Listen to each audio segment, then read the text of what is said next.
तर संधीचा हा तिसरा नियम आहे, त्याला आपण वृद्धी संधी किंवा वृद्धादेश संधी असं म्हणतो. ठीक आहे. त्यामध्ये बघा आता अ किंवा आ पुढे अय किंवा आय आले तर आय घ्या. आय घ्या म्हणजे बघा आता अ किंवा आ पुढे औ किंवा अ आले तर औ घ्या. हे समजण्यासाठी दोन गोष्टी समजावून सांगतो, नक्कीच तुम्हाला कळेल. पहा, समजा उदाहरणार्थ म घेतलं, म हलांत अय टाकलं तर काय होतं बेटा? मे होते. काय होते? मे होते. पण याच म मध्ये जर तुम्ही हे शेंडीवाले टाकलं तर तयार काय होते? मय होते. काय होते? मय होते. हे लक्षात आलं पाहिजे बरं का. पहा, या म मध्ये जर तुम्ही अ टाकलं तर तयार होते मो. काय होते? मो. ठीक आहे. आणि याच म मध्ये जर तुम्ही आव टाकलं तर काय होते? माव. काय होते? माव. हे लक्षात आलं पाहिजे की कधी कोणता वर्ण तयार होतो, नाहीतर मग बाकी गोष्टी कळत नाही. सो आता लक्ष द्या.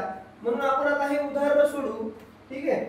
आता पहा, याचं एक उदाहरण घेऊ आपण. जल अधिक ओघ. काय घेतलं? जल अधिक ओघ. आणि दुसरं घेऊ आपण सदा अधिक ऐव. काय घेऊ? सदा अधिक ऐव. मग बघा मित्रांनो, याला फोडा. ल हलांत अ अधिक औ. पहा, अ किंवा आ पुढे औ किंवा औ आला असेल तर हे दोन्ही कट करून काय घ्या? आव घ्या. काय घ्या? आव घ्या. म्हणून हे ल कशाला?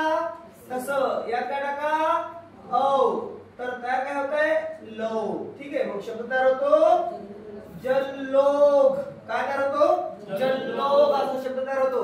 इथं बघा, द अधिक आ अधिक ऐ. म्हणून अ किंवा आ पुढे ऐ किंवा आय आला असेल तर हे कट करा आणि काय घ्या? ऐ.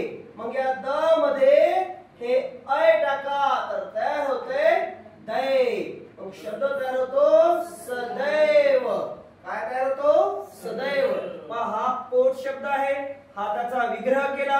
हा संधी नियम आहे. ही संधी झाली आणि मग संधी इथं तयार करून आपण जोड शब्द किंवा संधियुक्त शब्द तयार केला. इथं पण हा पोट शब्द आहे, हा विग्रह केला, ही संधी झाली. संधी टाकून आपण वर्ण तयार केला, इथं जोड शब्द किंवा संधियुक्त शब्द तयार केला.